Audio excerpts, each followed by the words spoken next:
to give you some examples, a £12 a month streaming subscription would equate to £3,600 in somebody's pension savings. A £30 a month broadband bill would be £9,000. And, the cost of running a car, for instance, if you wanted to kind of guarantee that cost for the rest of your life, an average car cost of £290 a month would need £87,000 in your pension savings. This episode is sponsored by Saxo Markets. Hello and welcome to the Investing Insiders podcast, where we help you achieve financial well-being by making smarter money decisions. I'm Brianne, and in today's episode, we'll be looking at the true cost of retirement to help you understand a little bit better how much you might need when you plan to stop working. Joining us today is Pete Cowell, Head of Annuities at Standard Life. Pete, welcome to the show. Thanks for having me on. Well, great to have you. We are going to be digging into some really interesting research that Standard Life has recently come out with. So I guess to give a bit of background, it can be a bit difficult to really gauge how much you need to save versus the costs that you have to cover during retirement. And through some recent analysis, Standard Life has come up with the rule of 300, which might help people compartmentalize it a bit better. Could you kind of just give us an overview of how the rule of 300 works and how it might help people? Yeah, thanks, Brianne. The rule of 300 is really a simple rule of thumb that's just aimed to help people translate everyday spending into the pension pot that they would need to guarantee an income for life that would cover that spending. So to give you some examples, roughly every £1 of income or spending equates to £300 in pension savings. Wow. And that's for it's quite considerable, isn't it? That's for an inflation-linked annuity for a healthy 65-year-old. So, to give you some examples, a £12 a month streaming subscription would equate to £3,600 in somebody's pension savings. A £30 a month broadband bill would be £9,000. And the cost of running a car, for instance, if you wanted to kind of guarantee that cost for the rest of your life, an average car cost of £290 a month would need £87,000 in your pension savings. So the rule is really aimed at sort of bringing those things to life, like taking everyday spending and kind of converting it into that pension savings, trying to make it slightly less abstract Yeah, it's just aimed as a rough way of helping people with that, understand the amount they need, and you may sort of maybe think twice about those streaming subscriptions if you realise how much you need for them. So, yeah, it's such an interesting way of breaking it down because it can be difficult to really think about these costs and how much you need to have built up to cover them when you decide to retire. So I guess the question comes back to looking at retirement planning. How would one factor the rule of 300 into, making sure that they have enough saved or invested when it's time to stop working? Yeah. So when you look at planning, I think one thing to really do is really try and peer into the future. So a bit of kind of future gazing. Most people will be fairly used to having some sort of budget, however kind of accurate that is, but they'll know roughly, on a monthly basis how much they're spending, and actually, doing that kind of future gazing, thinking through to your retirement, and thinking, well, actually, will this expenditure that I'm incurring now, be an expenditure that I'm incurring in retirement? And it's obviously kind of it's not an exact science. You don't know exactly what your expenditure is going to be in 30, 40 years time or whatever the number. But, thinking through, for instance, like if you have a mortgage, hopefully that'll be paid off by retirement. So maybe that's not an expenditure that you have in retirement, but something like your gas bill, your broadband bill, etc. You're pretty confident that you'll be paying those in the same way in retirement. So thinking through spending, working through how you think that's going to apply in retirement, what sort of income you'll need, and then translating that back into a pension pot, and then using sort of tools and calculators to, try and figure out if you're on track or if there's any sort of action needed to help you get on track. Yeah, I think that's a really valuable point. idea of really putting yourself in the future and imagining, or just trying to write down the type of lifestyle that you'd like to have. Sometimes, depending on where you are in your career, it can feel a bit far into the future. So it's difficult to put yourself there. But I think just taking that time and really thinking about the figures in the way that you do now is such an important step with that. One of the things that people often talk about when it comes to thinking about their retirement income is the state pension and using it as part of their, retirement planning. For those who are thinking, okay, I'm just going to, keep spending as I'm spending and rely on the state pension when the time comes, is that a wise way to think about planning for retirement? Yeah, so the full state pension today is, I think it's just over £12,500 per year, which works out at just over £1,000 a month, roughly £1,050 per month. That's roughly, in broad terms, that's roughly the same as the personal allowance. So you will get that amount tax free. So you will get roughly just over £1,050 a month in your pocket without paying any tax. The Pensions UK retirement living standards estimate that a minimum standard of living in retirement requires 13,400. So it's just a little bit above that state pension. So there's definitely a sort of gap there between the state pension and that minimum standard of living. But for many people, they don't really aspire to a minimum standard of living when they get to retirement, and will sort of need more than the state pension. Luckily, sort of private savings are there to help with that.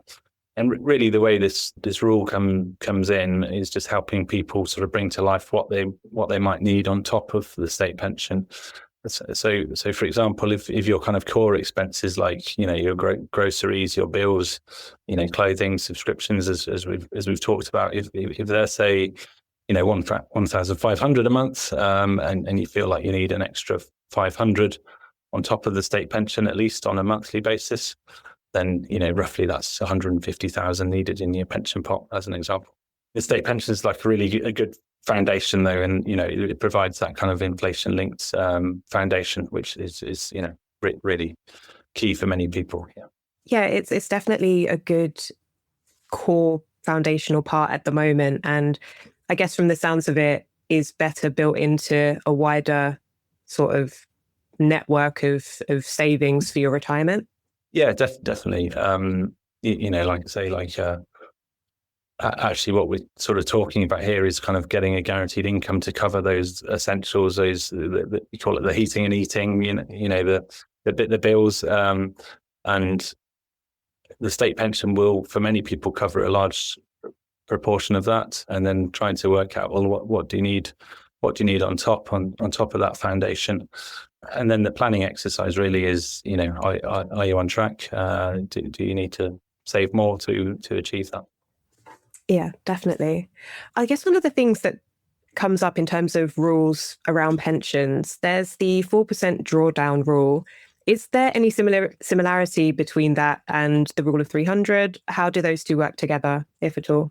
Yeah, there are similarities between the 4% drawdown rule and the rule of 300, but we're coming at it from different angles, really. The rule of 300 is coming at it from an angle of certainty to provide a guaranteed inflation-linked income for the rest of your life. And really, as I say, this is what we're sort of suggesting is used to kind of cover those essential spendings, like those essential bills. The 4% rule is aimed for people who want to kind of keep that flexibility. So they want to keep their money invested. And the way that works is they take 4% of their pot at the start as an income. And then that income is inflation linked as well. So there's sort of many kind of similarities, if you like, but the flexibility kind of leaves you a bit at the mercy of markets, and it doesn't provide that kind of lifelong guarantee that an annuity would. But really a mix and match approach, using the state pension, as we've talked about, using some level of annuity and having some level of drawdown is probably a good solution for many people.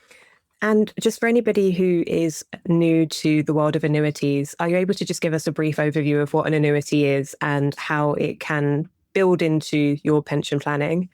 Yeah, absolutely. So an annuity converts pension savings into an income for the rest of someone's life. And when you convert the pension savings into an income, there are one we allow for your health. So there's medical underwriting. So we actually allow and if you're unhealthy or you have certain health conditions, your income may be higher.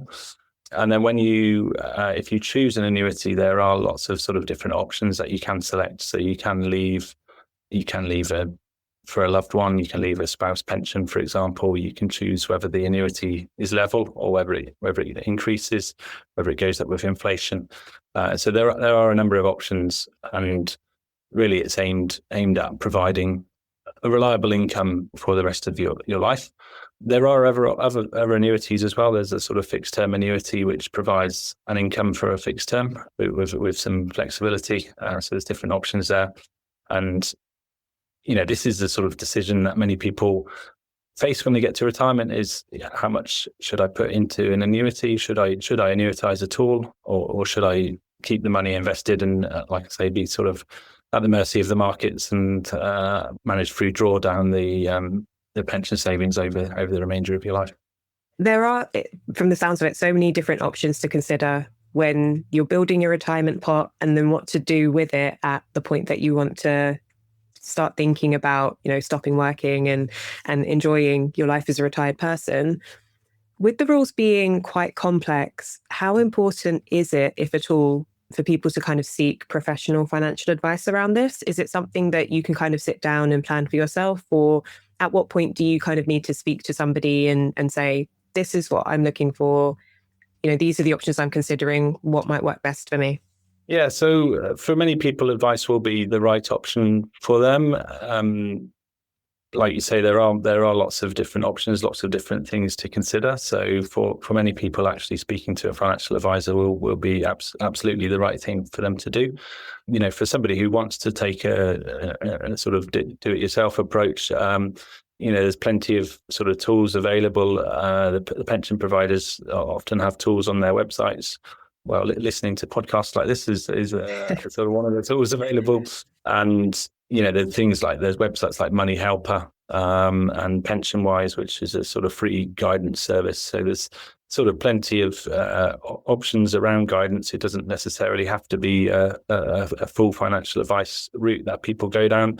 But I think if people have gone through those kind of guidance routes and done a bit of research and are still sort of feeling a bit confused or feeling a bit out of their depth, then specific financial advice would be worthwhile. And finding a financial planner, there's sites like Unbiased, which help people to find a financial planner to help with decision making in retirement.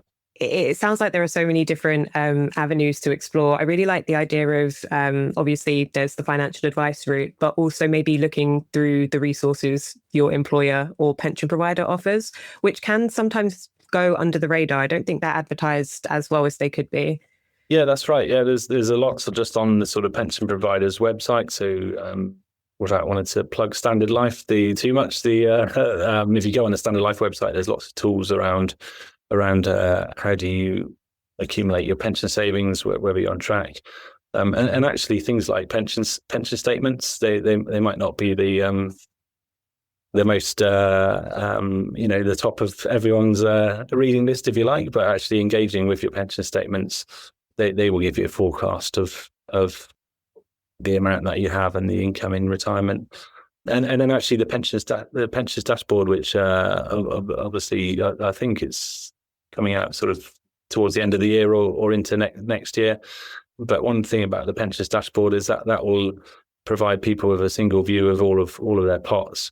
But as well as that, it will turn that view into an estimated monthly retirement income. We think that's a really good sort of step forward because it will help bring that to life for people. So rather than just looking at what may feel like a sort of pretty decent sized pot of money, actually bringing that down into a monthly retirement income will help bring that to life for people. Absolutely. I mean, there's been talk of the dashboard for quite a while. So if I think it will be great to see it once it's published and online and people can start engaging with it a little bit more. From what you know, will it plug in all of your pensions? Like if you have any kind of lost or forgotten pensions or something like that, will those come up as well? Yeah, as far as I know, the intention of the dashboard is to bring in those lost or forgotten pensions, so that there's a sort of single view of somebody's pensions. I don't know whether all of that will be up and running from day one. That remains to be seen. But yeah, I think that's the plan behind the dashboard, is to bring all of that into a consolidated view. Yeah, I mean, it would be a huge step in kind of the direction of getting more engagement and I guess taking a little bit of the friction out of managing your pensions. I guess now people have so many different careers and they might move around a lot. And sometimes it's quite difficult to keep track of all that. So if that does form part of the dashboard, I think it would help a lot of people. Yeah, totally agree. Yeah. This episode of the Investing Insiders podcast is sponsored by Saxo Markets. Saxo provides access to a broad range of global assets through a sophisticated trading platform. You can trade US stocks from as little as $1 per trade and UK stocks from $3 per trade. Please remember that all investing involves risk. The value of your investments can go down as well as up, and you could get back less than you invest. Terms and conditions apply. Visit Saxo Markets to learn more. When thinking about retirement planning, if we take it to early career starters, it can feel quite far off, thinking that far ahead. But realistically, how early should you start thinking about saving or building your pension pot? Is this something that you should start considering once you start working? Is it something you should start thinking about potentially once you're at school leaver age? When's kind of the earliest that someone can start considering what they want that life to look like for themselves? Yeah, there's no sort of perfect age or a single perfect age, but it's always the sooner you start, the better, particularly with the sort of power of compound interest. So, for a lot of people, they will be auto enrolled into a pension when they start work. So, it may happen fairly naturally. But there's another rule of thumb around this, which you may or may not have come across, but there's one which is sort of take your starting age and divide it by 2. So if somebody starts saving, if say somebody starts saving at the age of 20, then they should be saving sort of 10% at least for the remainder of their life. But actually, if that person delays to the age of 30, they should start saving 15%. So it just gives a little bit of an idea of the cost of delaying. And actually, Standard Life have done some research on that as well, around the kind of cost of delay. That is really interesting. I mean, it's the first time I've heard of the rule. So yeah, if you could go into any sort of data that you have, that would be great to kind of contextualize what it means to start building this later on in life. Yeah, so the Standard Life Centre for the Future of Retirement did some analysis around auto enrolment, and for a 22-year-old on £25,000 a year, their projected pot through auto enrolment, or their projected pension savings through auto enrolment, is 210,000. If they delay their auto enrolment, if they opt out for the first 5 years and start their pension savings from the age of 27, their savings at age 68 drop from 210,000 to 170,000. So it's a 40,000 reduction in their retirement savings as a result of that, for the 5-year delay. So it's just some numbers to sort of help bring it to life. Absolutely. I think it's difficult sometimes to compare the immediate things going on financially to what that equates to later down the line. So I think, yeah, the rule of 2, that's something that we'll definitely kind of keep in mind and flag for the future. And I guess if you're kind of, mid-career, you're looking at your pension pot and you're thinking, okay, if I consider the rule of 300, if I'm looking at the life that I'd like, I don't know if I'm necessarily on track to get that. What kind of steps can they take at that point to give their pension a boost? I think the main thing is is to engage with that sort of planning exercise, if you like. So thinking about, well, how much do I have saved now? What will I need at retirement? And like I say, like using actually tools like from your employer, from your pension provider, looking at your pension statements, those kind of things to say, well, look, am I on track or not? And like I say, it's not something that is something that you need to revisit. It's not something that you might just look at once and then leave it, but maybe something you might revisit maybe every once a year or something like that, just to say, well, am I on track, and what actions do I need to take if I'm not on track? So for many people, opting to pay more than the minimums is a sort of sensible option to help get them on track for the retirement that they need or that they desire. Definitely. And when thinking about the future casting, are there any estimates or is there any data on roughly how long you need your retirement pot to last? Or how do you kind of begin to even forecast the length of time that you want your retirement to span towards? Yeah, and in many ways, that's the $1 million question in some ways, because nobody knows how long they're going to live, right? So this is the sort of thing between, do I take a drawdown or do I buy an annuity? So nobody knows how long they're going to live or exactly when their pension pot's no longer required. So planning with withdrawal rates is pretty difficult in that kind of context. For a healthy 65-year-old female, the average life expectancy is 88 years, but there's the 1 in 4 chance of reaching age 95 and a 1 in 10 chance of living to 98. So for somebody who plan to, if you plan to the average, then if you plan to age 88, then you've got a high risk of running out of money in later life. And really, that's kind of what annuities are aimed at, is sort of shifting that risk from the individual, trying to sort of calculate how long their pension pot needs to last, switching it from the individual to the insurance company so that they can provide an income for as long as you live. And for anybody, I guess, thinking about annuities generally, at what point do you start putting those into place? Is that something that you need to set up before retiring, or is it once you hit retirement age, you start looking at your options? Yeah, when you reach retirement age is when most people start to go through quotes. But you can do it. We offer annuities from your normal minimum pension age, which is 55 going up to 57. So as soon as you kind of reach that age, you can get quotes. You can use tools like Money Helper to get an idea for what an annuity looks like and for what income you might get. But the pension provider should be sort of starting to kind of take you through different options as you approach retirement. And but for many people, it won't be until they actually kind of get very close to that retirement decision that they'll actually go through an annuity process and start to do that research and understand the process. And I guess one of the things that often we talk about in finance is the idea of switching providers to make sure that your finances are in the best place, or you're getting the best deal, or your fund performance or whatever is going on is working for you. When it comes to pensions, how important is it to factor in the possibility of switching to different providers when it comes to your pension? I think it's something that people think about often, but don't necessarily know if it's necessarily worth the hassle of moving, such large sums of money around.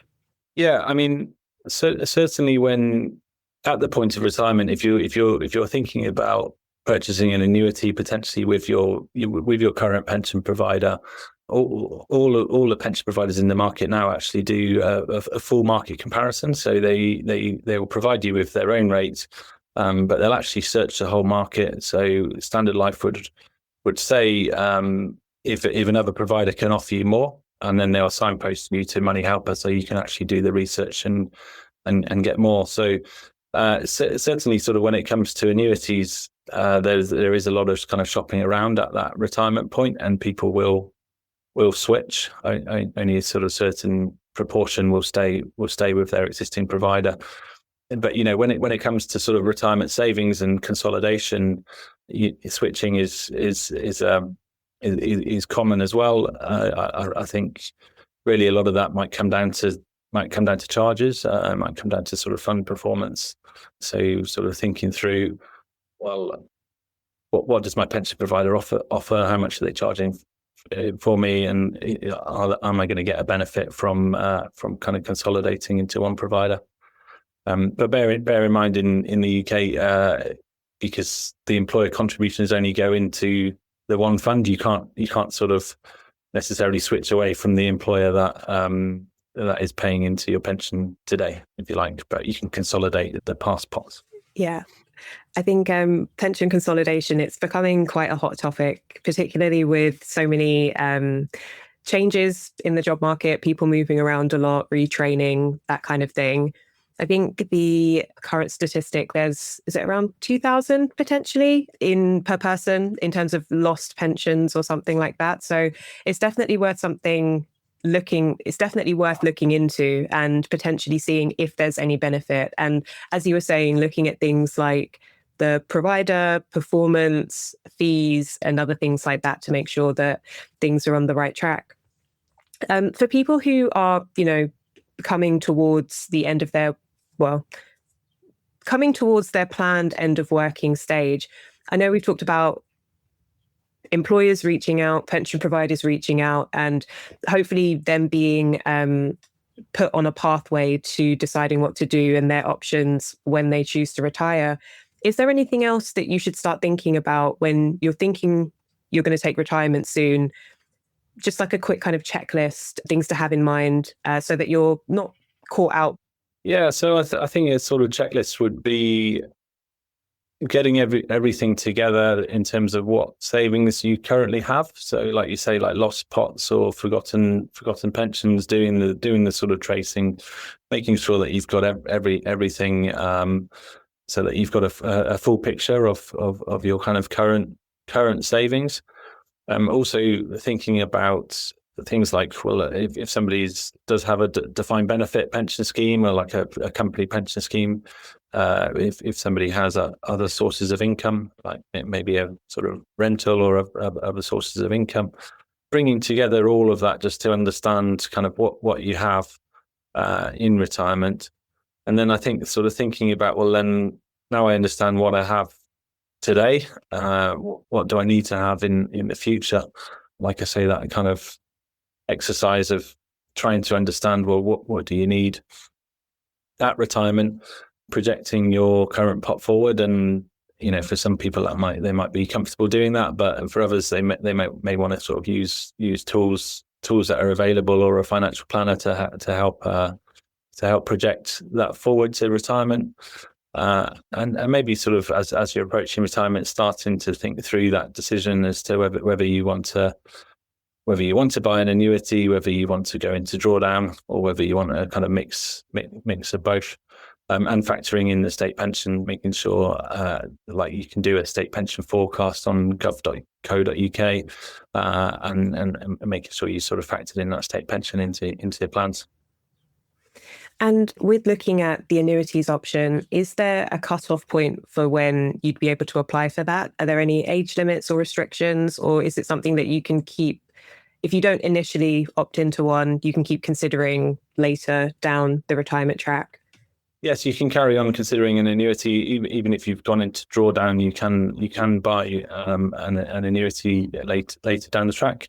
We sell annuities right up to age 85, so there isn't a kind of cutoff. And and for many people that would be the right thing to do, to take some sort of flexibility in their early retirement, and then to sort of think about, well, how do I make sure I've got this kind of core expenditure covered through the later retirement. And for anybody who's potentially nearing retirement and they're really thinking, okay, I'm not sure I'm comfortable with how much I have put away, what options do they have to consider when it comes to potentially delaying when they take retirement, or maybe reframing what their financial picture looks like? What are some of the things that they could consider, instead of kind of panicking or anything like that? Yeah, I mean, I think the first thing is really just to get that full picture. So looking at your state pension forecast and looking at making sure you've got a really full picture of what you have. But if you've looked at all of that and you're still kind of not on track, yeah, there are options potentially working longer, looking at your living expenditure and seeing whether there's other options. Obviously, the main thing is trying to avoid sort of financial insecurity in later life. So working through that and understanding what actions can be taken to address any shortfall, and also making sure that people are aware of benefits that they might be entitled to, things like the state pension credit and other things. So there is sort of a lot to work through, really, but there are options if you're not on track and you are nearing towards retirement. Yeah, I think that's really sound guidance. Even if things financially might not have gone to plan, it's not the end of everything. Still using things like the pension calculator, seeing what other financial support you might be entitled to, and if there's anything that you can do to boost your pension in the meantime, all sounds like really valuable sort of tips to take on. I guess thinking more broadly about pensions, is there kind of one piece of sort of pension wisdom that you wish everybody knew? I mean, I think for me, it is doing that kind of future gazing exercise and actually sort of saying, well, okay, what will this expenditure apply in my retirement? Will it be a similar level? Will it be higher? Will it be lower? So, and like you've sort of pointed out, it might be harder depending on where you are in your sort of life stage, if you like, but certainly something that can be revisited and come back to. So, I've got 3 children, and I'm pretty sure my grocery bill will be quite a bit lower in retirement. So, sort of thinking through, well, what do I spend now when I get to retirement? Okay, that's going to be lower, but it's still going to be something that we have, and really sort of starting to do that, and then turning that kind of future budget into, well, okay, I need a certain amount of income per month, and then that certain amount of income factor in the state pension. Well, okay, I need the state pension plus. So I think my main tip would be to sort of spend the time thinking about that, and it's not really something, so it's something that it's a bit hard. It's not to think about, well, what your lifestyle might be like in sort of decades in the future. Is a bit hard, but actually working through that, and then that helps people kind of like come up with a plan. I think that's the sort of almost like the first step in coming up with a plan. And these rules of thumb are really aimed at helping people with that and helping bring it to life from that kind of future spending to a pension pot to a plan. But the rules of thumb don't replace kind of proper financial planning or advice. So, if you feel like you need advice, or you feel like you need guidance, then go down that route as well. But engaging early, regularly, and kind of revisiting this gives you the opportunity to course correct while you still can. Well, that's fantastic. And I think having that approach of setting the scene in the future and then reverse engineering it helps give you that clear goal and keeps reminding you what you're building, this pot for. It's not just this magical or mystical time in the future. This is what I'm aiming for, and I'm building towards that. So Pete, thank you so much for, joining us today and sharing real valuable insight. It's been great to talk to you. Thank you. Thanks for having me on. Thank you so much for joining our Investing Insiders podcast. If you like the episode, please subscribe and leave us a 5-star review on your platform of choice. For the latest money news and deals, you can sign up to our weekly newsletter at investinginsiders.co.uk/newsletter-page. We've also got a suite of guides, tools, and calculators on our website at investinginsiders.co.uk. You can also keep up to date with us on TikTok, Instagram, and YouTube. Thanks for joining us, and we'll catch you in the next episode.